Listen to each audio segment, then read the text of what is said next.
Hi, this is Dr. Sanders, and today we're going to be taking a look at Sister Mercy's First and Last and Always. One of my favorite albums of all time that's associated with Gothic music. I absolutely adore it, and let's just get right into it.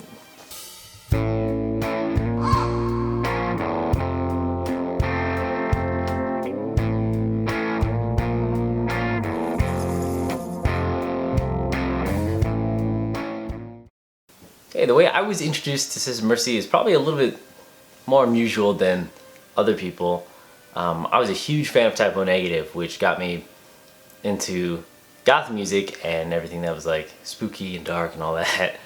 And back when there was fan pages on the internet, you know, when it was very basic internet, I saw a site that posted reviews of Type O Negative's music, and they had posted a review of Type O Negative's cover of the song Black Sabbath, and in it they mentioned Peter Steele like channeling the Sisters of Mercy sound, and I was like, oh, Sister Mercy, I gotta remember that. And so not long after that I went to a store called Amoeba Music, and back in the day they used to have like the little goth section all painted like black and everything. I saw a CD by Sister Mercy and I was like, oh, this is really cool, you know, like this is that band I heard of, and I bought a copy of First, Last, and Always, and you know, ever since then I've been obsessed with this album. It's definitely my favorite Sister Mercy album. I know a lot of people prefer Floodland to First, Last, and Always, you know, and no one likes Vision Thing. Maybe some people do, but I definitely don't.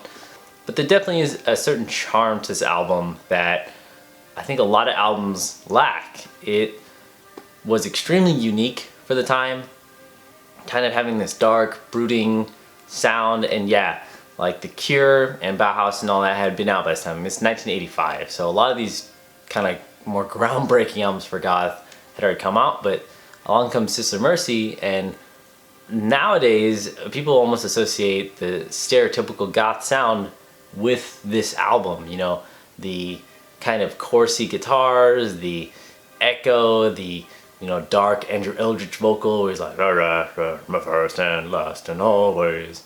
You know, that is almost a stereotype of goth, whereas this album came out relatively late after a lot of these other albums like Pornography and, you know, Susie and the Banshees' first albums and everything. But it still has basically become one of the essential albums to goth, and it very much deserves it in my opinion. I love pretty much every song on this album, and basically the songs I don't like, I would say that I just don't like them as much.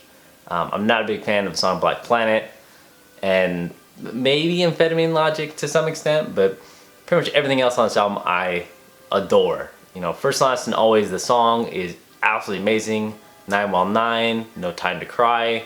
I mean, they're just absolutely so unique, and I love the use of 12 strings, the use of the chorusy and reverby guitar effects. I just think it all works really, really well. When I was younger, I didn't actually like Andrew Eldritch's voice that much. You know, when he's doing the kind of bellowy Andrew Eldritch vocal, like, my time. Killing time, but it's better than living. As time got on, I actually really liked it because I find it's, you know, for the time it was really unique. I know a lot of people have, you know, you probably heard a lot of music that sounds like Sister Mercy now because this album was so influential, but, you know, it is a very distinct sound. I think the vocals are pushed pretty hard in some of the songs, you know, almost trying to be sort of like a pop mixing sensibility, but it works, it really does.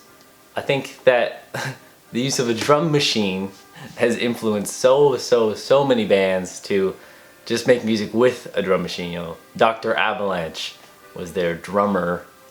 It's basically just a drum machine, and it, you know, it works. It's not amazing. I would have preferred a real drummer, I'll be honest, but for the way that the songs are written, it's okay. So there were 3 singles released from this album and 3 videos from it, and I actually like them a lot, other than one, I guess, but it's Black Planet, No Time to Cry, and Walk Away. These videos, actually, I guess they weren't officially released by the band, or they were kind of shelved for one reason or another, but they're really unique. You know, Black Planet has them driving around in the Monkey Mobile from, you know, the band The Monkees. Looking cool, right? All black, and it's really sunny outside. Walk Away is more basic kind of 80s, you know, video. It doesn't have a lot going on, but it's just supposed to look cool with all the blue and everything. And the No Time to Cry video I actually really like. I think it's really cool the way everything was framed and the way everything looks inside of that video. One thing I want to mention also is that before this album there was the release of the Body and Soul single, and that also has like a video attached to it. And I like that song a lot too. Very different than what this album is trying to do. It's a little more mellow than this album, but it's good. I really liked it. One of the things that's important to note about this album is a lot of the music was written by the band members and not Andrew Eldritch. Actually, I know a lot of people credit Andrew Eldritch, you know, because he's a singer, and you know, a lot of people associate the singer with the brains of the outfit, but actually a lot of it came from the band members. And after this album there was a lot of feuding, or a lot of, you know, tension within the band, and they would actually leave to go on and form The Mission, or The Mission UK as they're known in America. And someone who I love from this lineup is Wayne Hussey. You know, he's such a good songwriter. He does backup vocals for this album.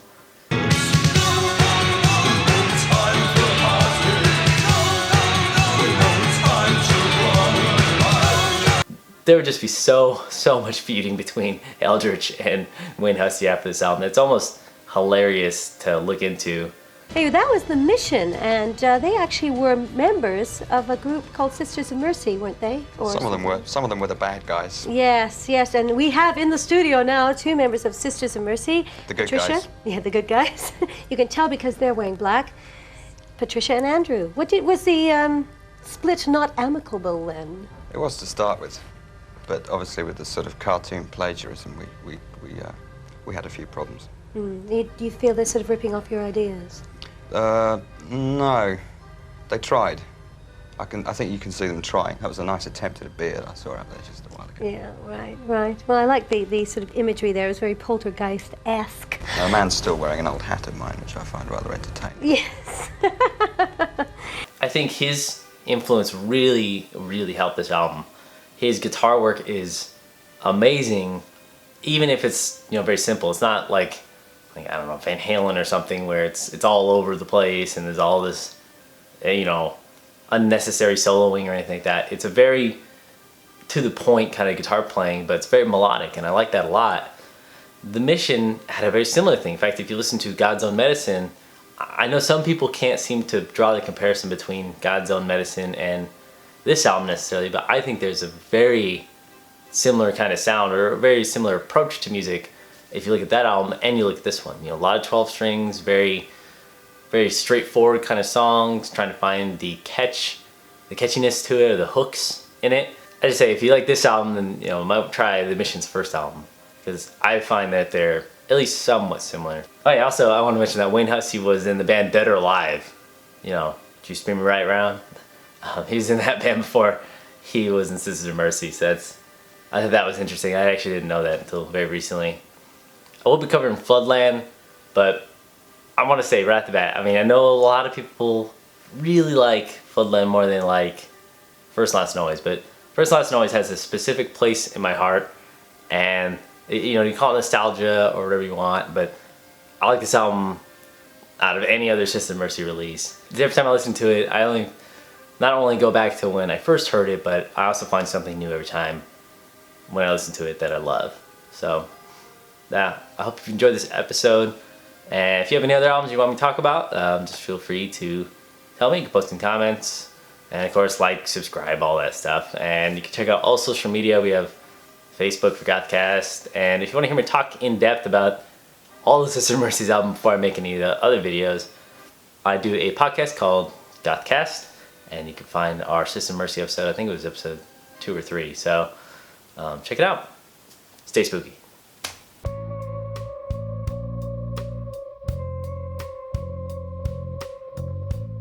GothCast is brought to you in part by the Belfry, a network of podcasts and YouTube channels for Gothic people.